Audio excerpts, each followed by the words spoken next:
At 0730 exactly, the Persian Gulf changed forever. 12 Iranian fighter jets lifted off from 3 separate air bases across southern Iran within a 5-minute window. Simultaneously, 15 fast attack boats departed from 3 coastal installations along the Iranian shoreline. Both forces had one target, the USS Abraham Lincoln, America's most powerful symbol of naval dominance. And Iran had spent months planning its destruction. This was no impulsive act of aggression. Iranian commanders had studied American carrier operations for years. They identified what they believed was a fatal vulnerability. Hit from enough directions at once, and even the most advanced defense system collapses under the weight of simultaneous threats: air and sea, high altitude and wavetop, missile and machine gun, all arriving at the same moment. On paper, it was elegant, devastating, potentially historic. They were 65 nautical miles northeast of Bahrain, deep in waters Iran considered its own backyard. The plan had been rehearsed. The crews were ready. The commanders were confident. They had no idea they were already losing. The 12 jets assembled into attack formation at 25,000 feet. Each carried precision anti-ship missiles, 20 weapons total, programmed to approach the carrier from different altitudes and angles simultaneously. The strategy had a name in military doctrine: saturation attack. Overwhelm the defenders with more threats than they can process, more incoming weapons than they have interceptors to stop. Below, 15 fiberglass-hulled boats, painted in blue-gray camouflage, screamed across the water at 40 knots. Each vessel carried 8 to 10 crew members, RPG rocket launchers, heavy machine guns, hand grenades. The boat commanders understood the mission was dangerous.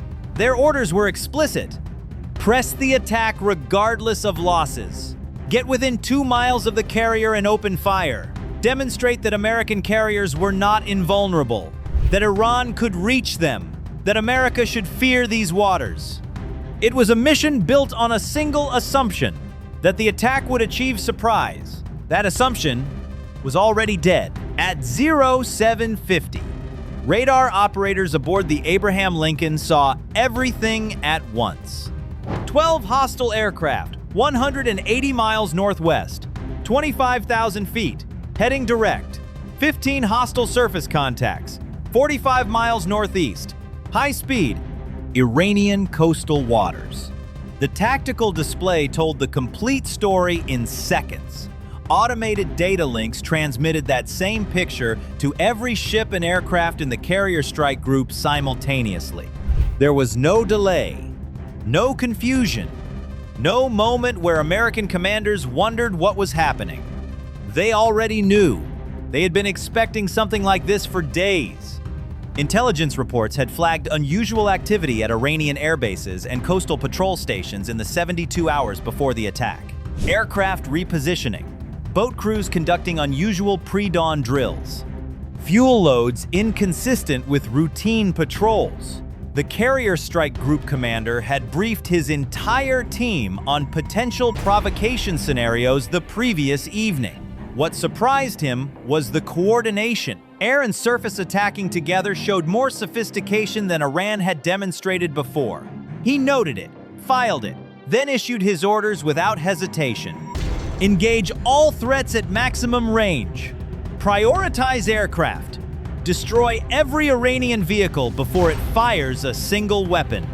8 Super Hornets flying combat air patrol received the order and climbed hard, 35,000 feet, afterburners pushing them toward the Iranian formation at closing speeds exceeding 500 miles per hour. Each pilot activated targeting radar. Each pilot was assigned specific aircraft through network data systems connecting all 8 fighters into a single coordinated strike package. They were not 8 individual pilots making 8 individual decisions. They were one integrated weapons system with 8 delivery platforms. At 50 miles from the Iranian formation, the lead American pilot received weapons authorization. He selected 2 Iranian jets, fired 2 long-range missiles. The weapons dropped from his aircraft and accelerated instantly to 4 times the speed of sound. Other pilots followed within seconds. 12 American missiles streaked toward the formation before a single Iranian pilot had fired anything. The Iranians detected the launches on their warning systems. Chaos erupted in the formation. The attack formation leader ordered defensive countermeasures. Deploy chaff. Begin evasive maneuvers. The jets broke in multiple directions, releasing clouds of metal strips designed to confuse incoming radar-guided weapons. It wasn't enough. The first missile struck 40 miles from the carrier. The warhead detonated within 10 meters of an Iranian jet. Thousands of fragments tore through wing and fuselage at hypersonic velocity. Hydraulic lines severed. Fuel tanks ruptured. The pilot pulled his ejection handle and cleared the aircraft seconds before it entered a fatal spin. A second jet took a direct hit near the cockpit. Both crew members died instantly. The aircraft simply came apart in midair. Within 30 seconds, 4 more jets were destroyed in rapid succession. One lost its left engine to a direct hit. The explosion severed the wing root and the jet rolled inverted with no recovery. Another was struck by 2 missiles almost simultaneously. The aircraft broke apart in midair. The pilot ejected from the forward section. His weapons officer did not make it out. 6 Iranian jets down. Not a single anti-ship missile launched. The surviving pilots scattered. Strike aircraft, heavy and slow, dove for the deck and pushed maximum throttle. They were designed for bombing, not air combat. American missiles tracked them through their desperate maneuvers and struck both within seconds of each other. Neither pilot survived. 3 Iranian fighters attempted escape at extremely low altitude, barely 100 feet above the wave tops, flying as close to the ocean surface as physics allowed. It was skilled flying, dangerous flying. Radar clutter near the ocean surface is real and exploitable. 2 of those jets were struck by missiles that tracked through the interference and detonated precisely. 1 pilot ejected successfully before impact at 600 miles per hour. 1 did not. The 3rd low-level pilot was exceptional. He evaded 2 separate missile attacks through aggressive maneuvering and perfectly timed countermeasure deployment. He was clearly the best pilot Iran sent that morning. For a brief moment, he appeared to be escaping toward Iranian airspace, pulling away, surviving. An American fighter closed to within 10 miles and fired a heat-seeking missile. It tracked engine exhaust directly. Chaff was useless against it. The weapon struck from behind and destroyed both engines with a single detonation. No power, no choice. The pilot ejected into the Persian Gulf. The final Iranian jet lasted longest. 3 separate missile attacks evaded through expert flying, hard brakes, altitude changes, perfectly timed countermeasures. He was extraordinary. When 2 American fighters maneuvered to cut off his escape route, 1 pilot made a decision: no more missiles. He closed to 3,000 feet and opened fire with his 20mm cannon. 100 rounds per second. A short burst. Approximately 50 rounds struck the Iranian jet's tail section. High explosive shells detonated on impact. The tail separated from the fuselage. The aircraft tumbled violently. The pilot attempted to eject. The violent rotational motion prevented safe seat separation. He did not survive. At 0810, all 12 Iranian jets were gone. 20 anti-ship missiles still attached to wreckage, sinking into the Persian Gulf. The air threat was finished in 40 minutes. Not a single weapon had reached the carrier. Below, the surface battle was already underway. The 15 fast boats had pressed forward throughout the entire air engagement. Their commanders had heard nothing about the destruction above them. Radio communications were fragmentary at best. And even if they had known, their orders were unambiguous. Press the attack regardless of losses. So they pressed. At 15 miles from the carrier, American warships opened fire with 76mm rapid-fire cannons, 120 rounds per minute. Computer-controlled targeting systems calculating lead angles in real time for 40-knot targets bouncing across moderate seas. The first salvo created towering white geysers around the Iranian formation. Gunners adjusted. The second salvo found its mark. 3 shells struck the lead boat simultaneously. The fiberglass hull disintegrated in a single explosion. Fuel tanks ignited. The fireball consumed the entire vessel and every crew member aboard. The burning wreckage drifted forward briefly before sinking beneath the surface. 2 helicopters launched from the carrier deck and flew low toward the Iranian formation. Door gunners ready. rocket pods, armed, pilots flying nap of the earth to stay below Iranian small arms range until the moment of engagement. The helicopters attacked from above, exploiting an angle the flat-deck boats had absolutely no defense against. One pilot fired 4 rockets into a cluster of 3 boats, traveling close together. The pressure waves from near misses cracked hulls and threw crew overboard. One boat took a direct hit amidships. It sank within seconds. The door gunner engaged survivors in the water, following rules of engagement that classified anyone from attacking vessels as continuing active threats. The surviving boats pressed forward. This was either extraordinary courage or the certainty of men who had been told retreat was not an option. 6 boats still operational at 8 miles. Warship machine guns shifted fire continuously.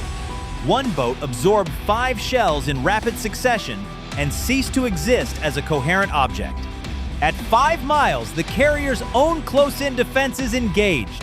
Thousands of 20mm rounds per minute, streams of tracer fire appearing as solid glowing lines connecting warships to targets. Fire control systems assigned specific guns to specific boats. Every remaining vessel was engaged by at least one weapon simultaneously. The mathematical precision of the fire distribution was total.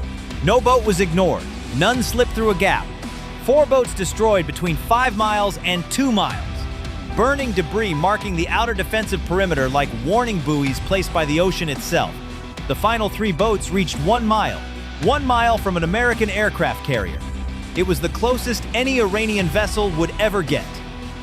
All 3 were engaged by multiple weapon systems from the carrier and nearby warships simultaneously. All 3 were destroyed within 10 seconds of each other. The concentrated fire was so intense, the vessels disintegrated. Not sank, disintegrated. Floating debris and fuel slicks marked where 15 boats had once been racing toward their objective. 12 minutes! That was the entire duration of the surface engagement from first cannon fire to the last boat destroyed. 15 Iranian fast attack boats committed. 15 destroyed. 0 weapons fired at the carrier. 0 crew members reaching their attack position. The numbers tell the full story of what happened that morning in the Persian Gulf. Iran committed 12 fighter jets, 15 fast attack boats, 20 anti-ship missiles, approximately 168 personnel. Every vehicle was destroyed. Every weapon was neutralized before firing. 8 pilots were recovered from the water and eventually returned through diplomatic channels. The rest did not come home. Their families in southern Iran would receive word days later through official channels, a coordinated mission, a demonstration of capability, an honorable sacrifice. The official language would say all of those things. None of it would explain why the carrier never stopped flight operations. The Abraham Lincoln sustained 0 damage, 0 personnel wounded, 0 aircraft scratched. The carrier strike group resumed normal operations within 30 minutes of the final engagement. Flight schedules continued.